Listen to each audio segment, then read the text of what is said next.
मेरे ताज़ा वीलाग में खुश आमदीद। मैं हूँ सईद काजी। नाज़रीन, हालात तेज़ी से बदल रहे हैं वतन अजीज़ के, और पॉलिटिकल टर्माइल तो पहले ही था। दो ख़बरें जो आप सुन चुके होंगे, पहले मैं उनका जिक्र कर दूँ। वो इमरान खान के हवाले से हैं। एक तो इमरान खान साहब की सिक्योरिटी जो है वो विदड्रॉ कर ली गई है। अब इसकी कानूनी हैसियत तो कोई कानूनदान ही बता सकते हैं, क्योंकि साबिक PM को हमेशा सिक्योरिटी फ्राहम की जाती है ताहयात। बहरहाल, और दूसरी ख़बर ये है जो पहले आप सुन चुके होंगे कि पंजाब में ख़ास तौर पर पंजाब की जो हुकूमत है वो रबर बुलेट्स और वो चीज़ें मंगवा रही है सिंध से। ये कल भी खबर हमारे एक साथी ने दी। तो यहाँ पे क्या रेप्रेशन का ख़तरा है। इमरान खान साहब का बड़ा ल्यूक वार्म सा हो गया है जो एक उन्होंने रद्द-ए-अमल दिया था। मगर सवाल ये है कि ये क्या दुनिया है, और आज हम बात करेंगे कि ये क्या तनाजुर बन रहा है। ख़ास तौर पर कल जो दो कीमतें बढ़ी हैं, इनका ऑन गोइंग पॉलिटिकल बैटल पे क्या असर पड़ेगा। और जो थोड़ा बहुत आज एहतजाज हुआ है आज के दिन कराची में, तो PTI ने के कुछ लोग निकले हैं, मगर जो खुदरौ एहतजाज शुरू हुआ है और जो मैं घूम फिर के देख रहा हूँ लोगों में, मुझे ये लगता है कि ये कहानी अब PTI और PMLN की जो, या PDM और PTI की जो टग ऑफ वार है, इससे कहानी आगे जाती नज़र आती है।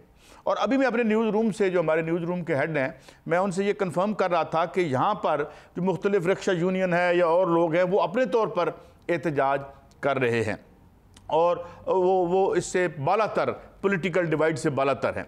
अब मैं एक अहम बात पॉइंट आउट करना चाहता हूँ कि इस वक्त पूरी दुनिया में तहरीकें, स्ट्राइक्स जो कि खुदरौ हैं, स्पॉन्टेनियस हैं, कोई पॉलिटिकल लीडरशिप उनको ओन नहीं कर रही, या अगर ओन भी कर रही है तो लोग उनकी बात नहीं मान रहे। श्रीलंका में अगर आप देखें तो खुदरौ थी। इस वक्त ईरान में जो मूवमेंट और हमें स्ट्राइक्स ऊपर तले नज़र आती हैं, वो ट्रेड यूनियंस तो उसमें शामिल हैं, लेकिन पॉलिटिकल पार्टी की तो दूसरी की वहाँ गुंजाइश ही नहीं है, जो उनका पॉलिटिकल सिस्टम है। तो अब हम कहाँ जा रहे हैं, ये कीमतें कहाँ लेके जा रही हैं। और मैं आज बड़ी इंपॉर्टेंट आपको अपनी एक ऑब्जर्वेशन इस पर दूंगा कि ये जो इमरान खान हैं, वो तो एक हवाले से ब्लेसिंग हैं कि जी इस तमाम बेचैनी को जो पैदा हो रही है, उसको वो किसी ख़ास एक शक्ल में हार्नेस कर लेंगे, उसको कोई शक्ल दे देंगे, उसको जिसे कहते हैं कि जो safer channels of parliamentary democracy में उस रेवोल्यूशनरी एनर्जी को डाल के आप ज़ायल कर सकते हैं बड़ी आसानी से।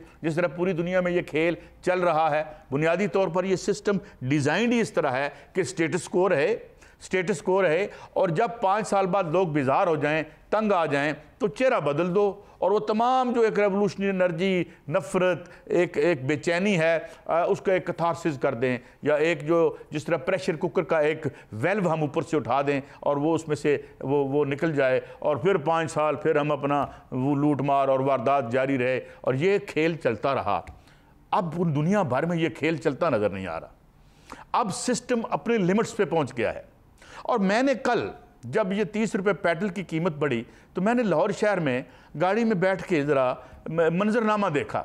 एक तो गाड़ियों की कसीर तादाद थी जो अच्छा, अब इससे क्या होगा अगर आप एक टैंक पिछली कीमत पे भरवा भी लेंगे, तो ये कौन सी ऐसी ज़िंदगी में आपकी माशी जो एक रिलीफ मिल जाएगा। तो क्या लोग इस हद तक पहुँच चुके हैं कि जनाब एक टैंक ही सस्ता मिल जाए हमें एक, और उसमें ठीक ठाक गाड़ियाँ भी थी, यानी छोटी गाड़ियाँ, मिडिल क्लास की गाड़ियाँ, वो तो मैं देख ही रहा था, मगर वहाँ उसमें बड़ी गाड़ियाँ भी मौजूद थी। मैंने देखा कि जनाब लोग धड़ाधड़ उसमें पेट्रोल डलवा रहे हैं। अच्छा, ये एक अब मामला ये है कि क्या ये जो प्राइस आप स्लैब कर रहे हैं, क्या ये प्राइस, ये एक मफरूज़ा तो ये है, जिस तरह मैंने एक साथी की ट्वीट देखी कि जनाब ये पेट्रोल की प्राइसेस जो हैं, ये बेसिकली हाई ऑक्टेन दे रहे हैं आप इमरान खान की तहरीक को। ये बात जुज़वी तौर पर दुरुस्त हो सकती है, मगर एक बात याद रखें, इमरान खान एक रिफॉर्मिस्ट हैं, वो एक इस्लाह पसंद हैं, वो भी दाएं बाजू के, उनकी कोई रेवोल्यूशनरी डिमांड्स नहीं हैं।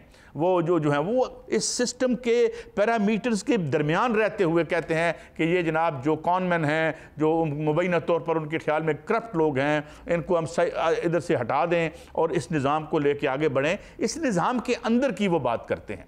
लेकिन अगर यहाँ खुदरो मूवमेंट बनती है और वो इमरान खान का, और मैं एक, हाँ, जो मैं सबसे इम्पॉर्टेंट ऑब्जर्वेशन आज आपको देना चाहता हूँ, कोई अगली एक बढ़ी हुई कीमत, और वो वक्त बहुत दूर नहीं है, कोई एक बढ़ी हुई कीमत जो है वो अब लोगों के जो सब्र का पैमाना है वो लबरेज कर देगी।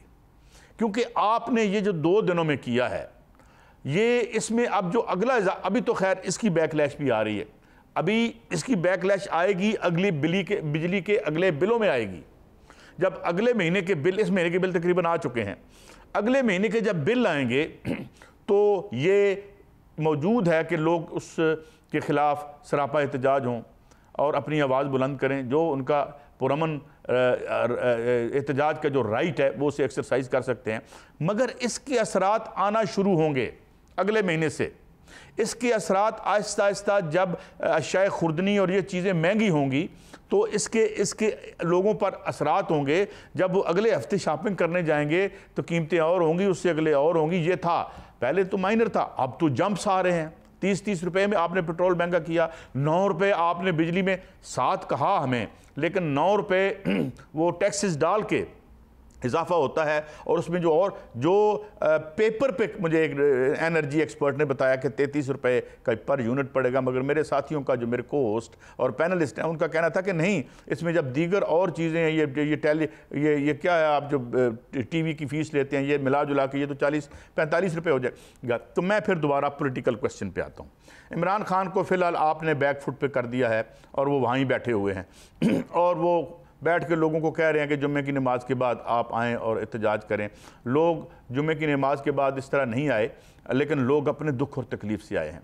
और मेरी खबर है कि बहुत सी जो यहाँ पे वैसे तो बहुत ज़्यादा लोग नहीं हैं मुनज़्ज़म ट्रेड यूनियन में, चंद % ही हैं, 4-5% हैं, लेकिन वो अब बाहर निकलने को तैयार हैं, तंग आमद और बजंग आमद।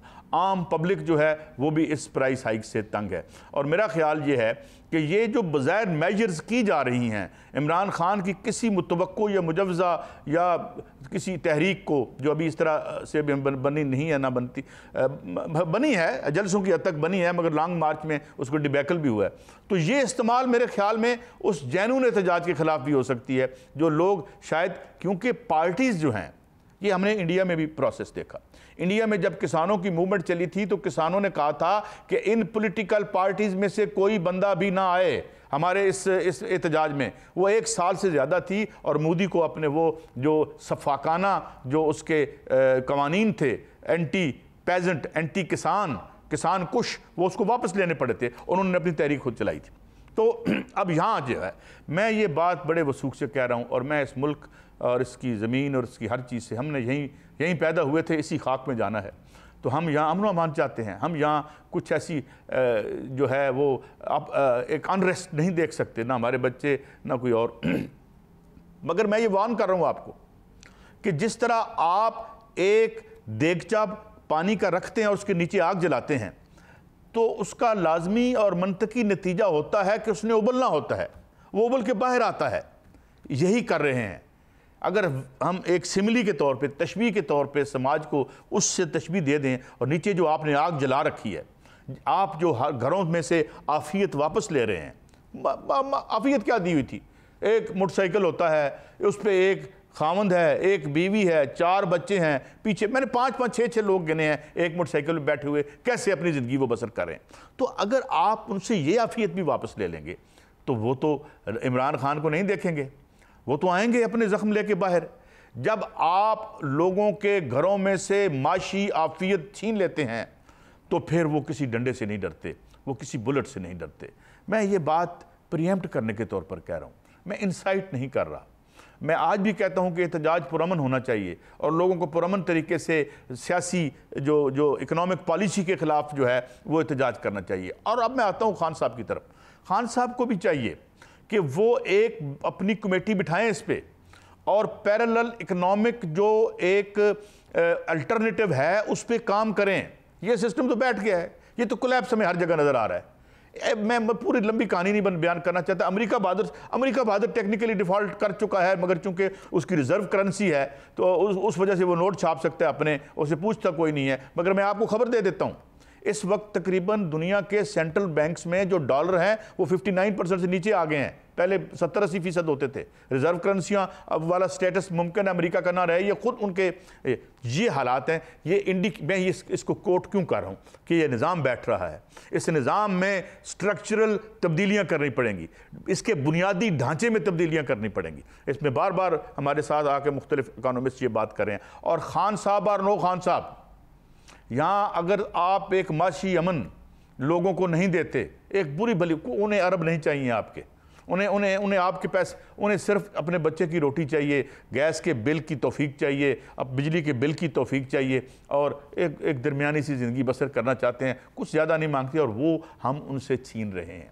और अगर हम उनसे छीन रहे हैं, कल एक सर्वे हुआ, और वो सर्वे जो हमारा GNN TV है, इसका जो सोशल मीडिया के प्लेटफॉर्म से हुआ, वो मैं आपसे बात शेयर करता हूँ कि लोग बिल्कुल तंग आमद और बजंग आमद है। लिहाजा इस पे जो serious segment of the state हैं, जो कि लोग वो जो कि सोचने की अहलियत रखते हैं, वो इस पे सोचें।